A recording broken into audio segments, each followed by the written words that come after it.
এখানে আজ বিকাল 4:30টার দিকে ফয়সাল নামের এক যুবক, তিনি মসজিদ থেকে নামাজ পড়ে বাড়ির দিকে আসছিলেন। পথে একটি দোকানের সামনে দাঁড়ানো অবস্থায় পেছন থেকে একটি পিকআপ ভ্যান তাকে ধাক্কা দিলে সেখানেই তিনি লুটে পড়েন এবং রক্তাক্ত অবস্থায় তাকে মুন্সিগঞ্জের জেনারেল হাসপাতালে নিয়ে যাওয়া হয়। সেখানে ডাক্তাররা প্রাথমিকভাবে তাকে মৃত ঘোষণা করেন। এরপরে স্বজনরা আরো নিশ্চিত হওয়ার জন্য তাকে ঢাকা মেডিকেল কলেজ হাসপাতালে নিয়ে যান।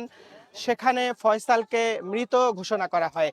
এদিকে এই যে ঘটনাটি, ট্রাক চাপা সেই পিকআপটি চাপা সেই পিকআপের চালক এবং তার সহযোগীকে স্থানীয়রা আটক করে এবং তাদের জিজ্ঞাসাবাদের এক পর্যায়ে তারা জানায় যে এই যে চালকের আসনে যিনি ছিলেন তিনি মূলত চালক নন, তিনি ছিলেন ওই আসলে যে পিকআপটি ছিল সেই পিকআপের সহযোগী। এরপরে আসলে মুহূর্তে এলাকায় উত্তেজনা ছড়িয়ে পড়ে।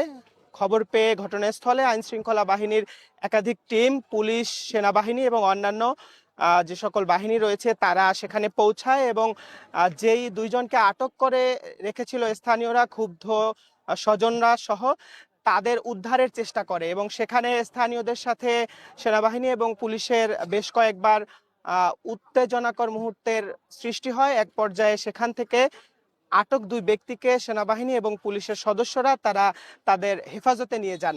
ঠিক এই মুহূর্তে আমি যে জায়গাটিতে রয়েছি এটি মুন্সিগঞ্জ জেলা সদর থেকে ঢাকা যাতায়াতের একমাত্র পথ এবং জেলা মহাসড়ক যেটি মুন্সিগঞ্জের মুক্তারপুর থেকে শ্রীনগর, সেই সড়কটি গত 1 ঘন্টা ধরে এই যে বিক্ষুব্ধ যারা রয়েছেন তারা বন্ধ করে রেখেছেন। সকল ধরনের যানবাহন চলাচল তারা বন্ধ করে রেখেছেন এবং তারা বলছেন যে এই যে ঘটনাটি এখানে ঘটেছে সেই ঘটনার জন্য যারা দায়ী, যারা অভিযুক্ত, তাদের সর্বোচ্চ বিচার যতক্ষণ না হবে এবং তারা বিচারের আশ্বাসটুকু যতক্ষণ না পর্যন্ত আইন শৃঙ্খলা বাহিনীর পক্ষ থেকে না পাবেন ততক্ষণ তারা এই আন্দোলন চালিয়ে যাবেন। সন্ধ্যা থেকেই আমরা সংবাদ সংগ্রহ করছিলাম এবং দেখেছি 9টা নাগাদ এই মুক্তারপুর থেকে শ্রীনগরের যে আন্তজেলা সড়কটি সেটি বন্ধ করে রাখা হয়েছে এবং বেশ কয়েকটি জায়গায় আসলে আগুন জ্বালিয়ে বিক্ষোভ প্রদর্শন করা হচ্ছে।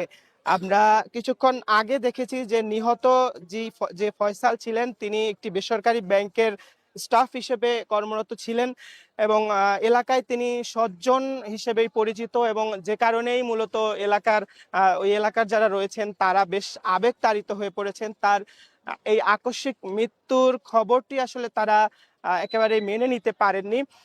যেমনটা বলছিলাম যে কিছুক্ষণ আগে, অর্থাৎ এখন থেকে ঠিক 10 থেকে 15 মিনিট আগে সেই ফয়সালের মরদেহটি অ্যাম্বুলেন্স যোগে ঢাকা থেকে তার বাড়ির দিকে নিয়ে আসা হয়েছে। এই সিপাহীপাড়া চৌরাস্তা দিয়েই তার মরদেহটি বাড়ির দিকে নিয়ে যাওয়া হয়েছে এবং সেখানে তার জানাজা এবং দাফন সম্পন্ন হবে বলে আমরা জানতে পেরেছি। মুন্সিগঞ্জ সদর উপজেলার সিপাহীপাড়া চৌরাস্তায় এই মুহূর্তে রয়েছি এবং দেখতে পাচ্ছেন যে বিভিন্ন জায়গায় আগুন জ্বালিয়ে বিক্ষোভ চলছে। সন্ধ্যায় আসলে সেনাবাহিনী এবং পুলিশের সদস্যরা যখন এই ফয়সালের বাড়িতে আটক সেই পিকআপ চালক এবং তার সহযোগীকে উদ্ধার করতে যায়, সেখানে আসলে স্থানীয়দের সাথে বেশ কয়েকবার বাকবিতণ্ডা হয় এবং তারা আসলে বেশ উত্তেজিত আচরণ করে সেনাবাহিনীর সাথে। সেনাবাহিনীও তাদের নিবৃত্ত করার চেষ্টা করে স্থানীয়দের এবং এক পর্যায়ে তারা সেই আটকদের সেই বাড়ি থেকে পুলিশ এবং আইন শৃঙ্খলা বাহিনীর অন্যান্য যারা রয়েছেন তারা আসলে তাদের হেফাজতে নিয়ে যান। আমরা আসলে স্থানীয় কয়েকজনের সাথে একটু কথা বলার চেষ্টা করব। তাদের এই এলাকার যারা রয়েছেন বা স্বজন যারা রয়েছেন তাদের সাথে কথা বলার চেষ্টা করব। আমরা এই ঘটনায় জেলা পুলিশ সুপার মোহাম্মদ মিনাজুল আলম তার সাথে সবশেষ কথা বলেছি। তিনি যেমনটা জানিয়েছেন যে ঘটনাটি তারা গুরুত্বের সাথেই দেখছেন, যে যে পিকআপটি আসলে বিক্ষুব্ধরা আটক করেছে, তার যে সহযোগী চালক তাদের আটক করেছে, তাদের আসলে পিকআপের লাইসেন্স থেকে শুরু করে তাদের চালক এবং সহযোগীদের সেই লাইসেন্সগুলো সঠিক রয়েছে কিনা সেগুলো তারা যাচাই বাছাই করে দেখবেন এবং এই ঘটনায় যে ধরনের আইনগত ব্যবস্থা নেওয়া যায় সর্বোচ্চ আইনগত ব্যবস্থা তারা নেবেন বলে আসলে তারা আশ্বস্ত করেছেন। এই মুহূর্তে দেখতে পাচ্ছি যে আসলে বিক্ষোভকারীরা অনেকটাই এই এলাকা ছেড়ে দিচ্ছেন এবং কিছুক্ষণের মধ্যেই হয়তো সড়কটিতে পুনরায় যানবাহন চলাচল শুরু হবে।